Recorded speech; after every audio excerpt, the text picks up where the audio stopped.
Hovoříme o tom, že španělsky píšící autoři se snaží svými díly nějakým způsobem ovlivnit společnost, změnit její postoje k některým jevům. Jaké jsou konkrétní jevy, které trápí současný hispanofonní svět? Opravdu tím největším neduhem, kterým trpí společnost prakticky ve všech hispanofonních zemích, je právě problém spojený s vysokou kriminalitou a se vším, co se k tomu váže. A to samozřejmě souvisí velice úzce právě i s nárůstem násilí v běžném životě, což se velmi výrazně projevuje i v běžném chodu, jakým ta společnost žije, a promítá se to do života obyčejných lidí, obyčejných jednotlivců, kteří v rámci té společnosti žijí.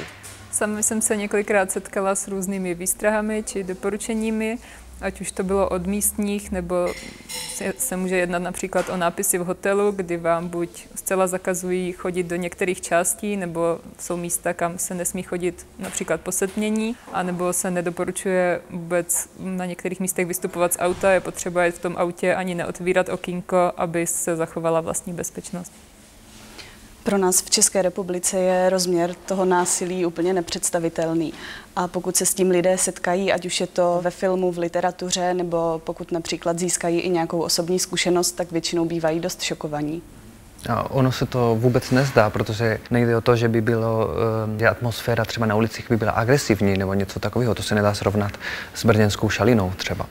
Ale prostě síla organizovaného zločinu, to se nedá popírat. Jsou studia, například Roberto Briceño León uvádí, že násilí od konce 20. století získává úplně novou podobu a dokonce nejčastější příčinou úmrtí lidí mezi 15 a 40 let je násilná smrt. Dokonce se říká, že situace v tomto ohledu je teď horší než za válku.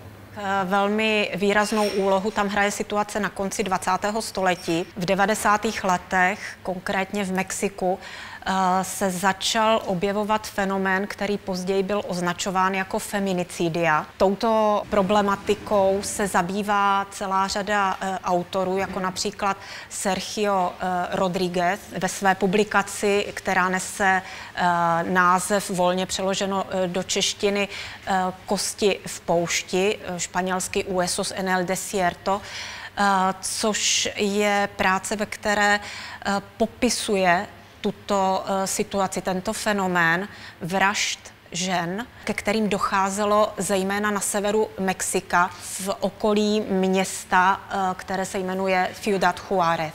Ciudad Juárez to je pohraniční město a tam se najde nejvíc růžových křížů, které označují právě tyto vraždy. Tam se ten jev poukazuje nejvíc.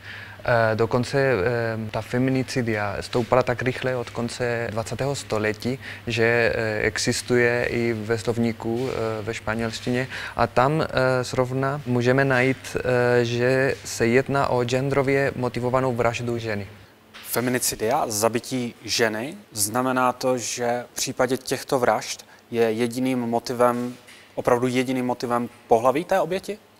Je to vyvolané různými faktory, ale nejdůležitější je machismus, který je dosud všude přítomný v Latinské Americe.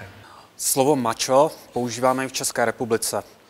Tady ho používáme k označení dominantních nebo extrémně dominantních jedinců mužského pohlaví. Co ale přesně znamená?